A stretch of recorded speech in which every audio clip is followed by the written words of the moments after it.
बांग्लादेश में जुल्म और जबर का खात्मा, अवाम का सैलाब, शेख हसीना वाजिद का इख्तिदार ले डूबा। बांग्लादेशी वजीर आजम मुस्ताफी बदतरीन खून रेजी के बाद मुल्क छोड़कर भारत फरार, कुछ देर में लंदन के लिए उड़ान भरेंगी। कर्फ्यू काम आया, ना कोई गोली, मुखालिफिन पर पाबंदियां, फांसियां, कैदोबंद की सोबतें, सब रायगा।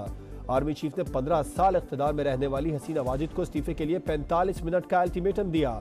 हजारों अफराद ने वजीर आजम की सरकारी रिहाइश गाह पर धावा बोल दिया, तोड़ फोड़ करके गुस्सा ठंडा किया। मुश्तइल मुजाहिरीन ने शेख मुजीब का मुजस्समा भी तोड़ डाला, बाप बेटी की तस्वीर पर कालक मल दी। शेख मुजीब के मुजस्समे को जूतों के हार पहनाए, शेख मुजीब से मंसूब अजायब घर भी जला दिया।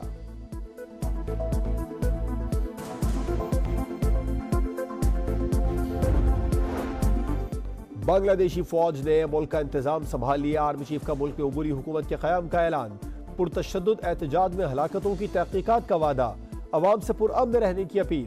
कहा, अवामी लीग के सिवा तमाम सियासी जमातों से बात हुई, मुल्क में कर्फ्यू या इमरजेंसी की कोई जरूरत नहीं, सियासी बहरान का हल तलाश कर लेंगे, मुल्क में अमन वापस लाएंगे।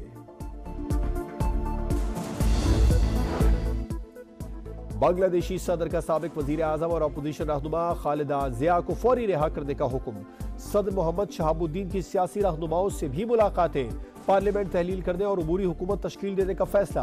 बांग्लादेश में आज सुबह कर्फ्यू खत्म होगा, मुल्क भर में इंटरनेट और मोबाइल फोन सर्विस बहाल, तालीमी इदारे और कारोबारी मराकज खुल जाएंगे।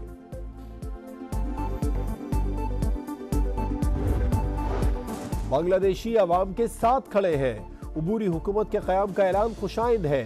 इख्तिदार की मुंतकली बांग्लादेशी आइन के मुताबिक होनी चाहिए। तर्जुमान अमरीकी दफ्तर खारजा मैथ्यू मिलर की प्रेस ब्रीफिंग। कहा, एहतजाज के दौरान होने वाली हलाकतों पर अफसोस है। बरतानवी वजीर आजम का बांग्लादेश में जमहूरियत के तहफ़्फ़ुज़ के लिए जल्द इक़दाम पर जोर। यूरोपीय यूनियन का इक़्तिदार की पुरअमन और जमहूरी अंदाज में मुंतकली का मुतालिबा। 9 मई पर मौक़िफ़ बहुत वाज़ेह, कोई तब्दीली आई ना आएगी। पाक फौज का 2 टोक ऐलान। DGISPR ने कहा, डिजिटल दहशतगर्दी के खिलाफ पहली दिफाई लाइन कानून है, लेकिन कानून वैसे काम नहीं कर रहा जैसे करना चाहिए। बेज़मीर लोग चंद पैसों के लिए मुल्क और इदारों के खिलाफ बातें कर रहे हैं। सवाल यह है कि पैसा कहां से आया। बैरून मुल्क से जो मुहिम चला रहे हैं, जानते हैं कौन और क्यों चला रहे हैं। जनवरी से अब तक गैर मुल्की मीडिया में 127 आर्टिकल लिखे गए। फौज और अवाम में खलीज पैदा करने वालों के खिलाफ कानूनी कार्रवाई होगी।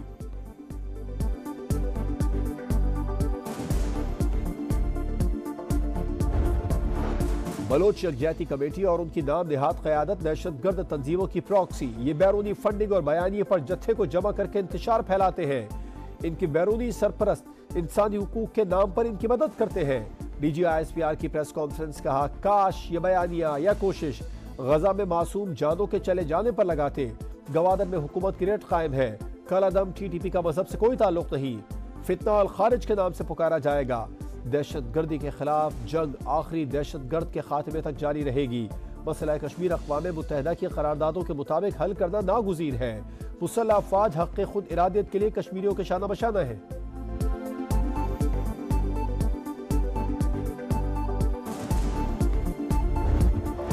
हमारा किसी से कोई झगड़ा नहीं, चाहते हैं दूरियां खत्म हो।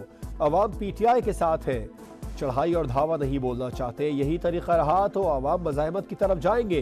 पाबंदी उन पर लगनी चाहिए जो मुल्क की दौलत लूट कर ले गए। सवाबी जलसे में बैरिस्टर गौहर की गरज बरस। वज़ीर आला अल यमीन गंडापुर ने कहा, हकीकी आज़ादी ना ली तो तारीख मुआफ़ नहीं करेगी। खून के आखिरी कतरे तक बानी PTI के साथ है। हमारी मर्जी के मुताबिक इस्लामाबाद में जलसा होगा। असद कैसर ने कहा, इस वक्त मुल्क में कोई कानून नहीं, KP हुकूमत को नाकाम बनाने की कोशिश की जा रही है।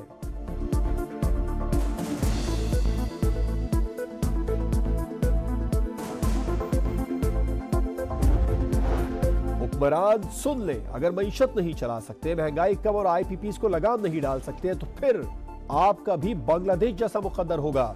अमीर जमात इस्लामी का इंतबा। कहा, ऐसा ना हो शहबाज शरीफ और आसिफ जरदारी को कोई एयरलिफ्ट भी ना मिल सके। रावलपिंडी में जमात इस्लामी का धरना 12वें रोज में दाखिल। कराची में भी एहतजाज जारी। बरतानिया में मुजाहिरों से निपटने के लिए वजीर आजम केयर स्टारमर की कोबरा मीटिंग। पुलिस के स्पेशलिस्ट ऑफिसर्स तैनात करने का फैसला। कहा, फौजदारी कवानीन पर अमल दरामद को तेज किया जाएगा। ऑनलाइन और ऑफलाइन शरपसंदों से सख्ती के साथ निपटा जाएगा। और क्या ओलंपिक्स में पाकिस्तान का मेडल जीतने का 32 साल इंतजार खत्म हो गया? पेरिस ओलंपिक्स में मेडल की आखिरी उम्मीद अरशद नदीम आज एक्शन में होंगे। अरशद नदीम और भारतीय एथलीट नीरज चोपड़ा एक ही ग्रुप में शामिल। अरशद नदीम की कौम से दुआओं की अपील।